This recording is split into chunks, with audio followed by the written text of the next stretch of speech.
Mark Rogers TV on Big Ten recruiting. We saw it on National Signing Day. New Jersey producing high school football talent that's basically leaving the state. We bring in Dan Duggan from NJ.com to break down the Scarlet Knights' efforts, which ranks 82nd, Dan, according to Rivals. That's pretty much the consensus across the board, depending on your service. I guess we'll start out by talking about the Chris Ash effect coming in from Ohio State, taking over as the head man, and maybe some nuances you saw, some differences between the previous coaching staff and what Ash has implemented on the recruiting trail.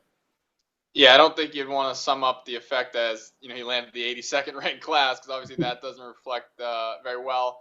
But I don't think Ash ever came in expecting to, land a top 30 class, basically overnight. And you have to keep in mind that they were, hovering around 50 when Kyle Flood was here. He inherited a situation with a 4-8 team that had a multitude of off-field problems. Obviously, had their coach fired. So I wouldn't judge him at all on this class. But as far as your question about just any differences, he's really stressing character. That's not to say Kyle Flood didn't, but clearly with the issues this program had last year, character became a bigger concern. And Ash is determined to do things the right way. He always says he's not looking for JUCOs and quick fixes by maybe taking a gamble on kids. He wants to get good kids in here. Obviously, talented players is the ultimate goal, but it almost seems like he was willing to let a few talented players either decommit or he didn't push as hard for them because he just might have felt it wasn't the right fit. Again, at the end of the day, you're going to have to get talented players to compete in the Big Ten, and I really think 2017, you'll see a much different result on the recruiting trail, or at least that's what Rutgers fans are hoping for. But I think this first year, he wasn't swinging for the fences. He wanted to get a good, solid class, fully understanding this is a pretty big undertaking he has ahead of him. So I don't think he's too caught up in what happened. I think really his focus was more just getting good kids in the program and kind of building from there. And as you well know better than I do, that it means losing a lot of kids in state that are going to other programs. New Jersey, if you don't follow recruiting heavily, wouldn't seem to be a top-notch state, but it's definitely in the top 10 to 12 states in the country in producing numbers, and more than that, the quality. But Rutgers didn't do too well from what I know. Definitely correct me if I'm wrong in regards to keeping some of those kids.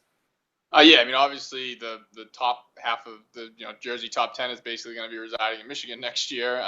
It's tough to expect any coach to come in and compete with Jim Harbaugh and Urban Meyer right out of the gates, and really no coach has been able to do that consistently. Greg Schiano had a few years, but that's really been the problem for this program. Kind of the thing everyone looks at, if they could ever just keep those kids home. Well, it really hasn't happened.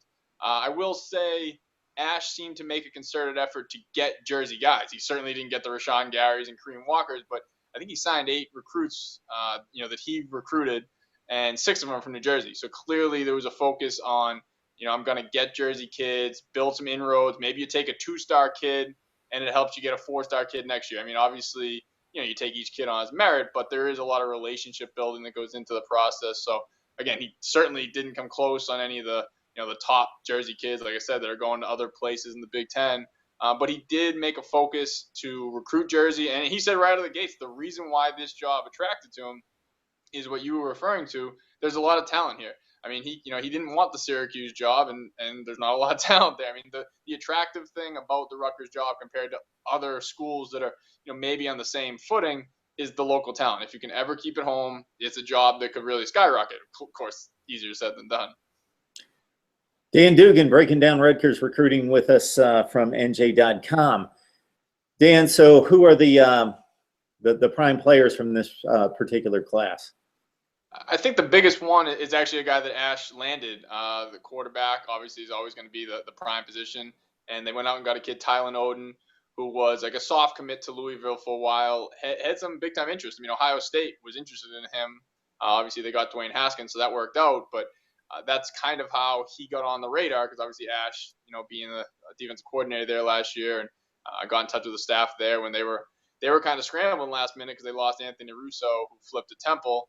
So they basically were, casting a wide net to try and find a quarterback in 3 weeks. Not an easy process, but Oden's legit. He's a 3-star kid, 6'5", 175. Obviously needs to spend a lot of time in the weight room, but they need a dual threat quarterback to run the offense that they're trying to run here.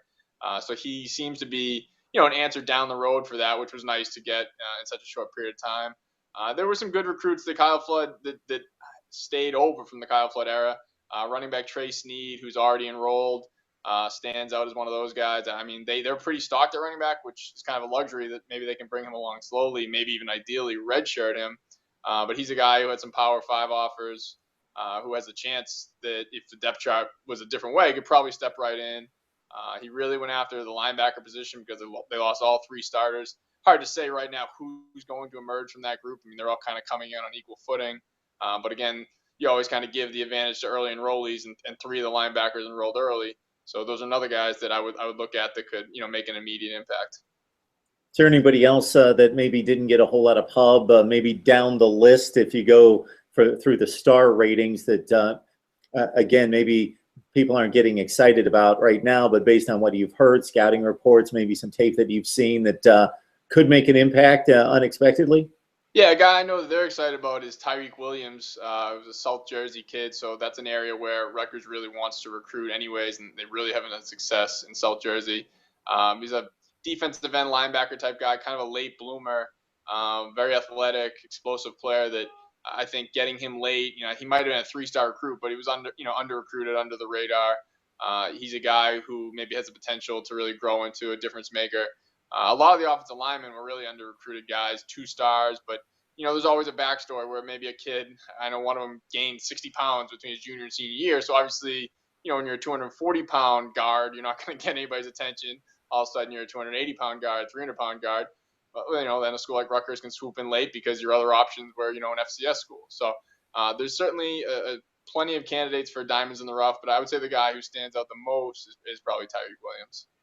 Okay, you mentioned the linebacking course. Then running back seems to have always been a deep position with a lot of talented players right there. Any other positional needs that were addressed during this recruiting period? Like I said, offensive line was a focus. They got 4 guys, all from New Jersey, which again is kind of killed 2 birds with 1 stone there.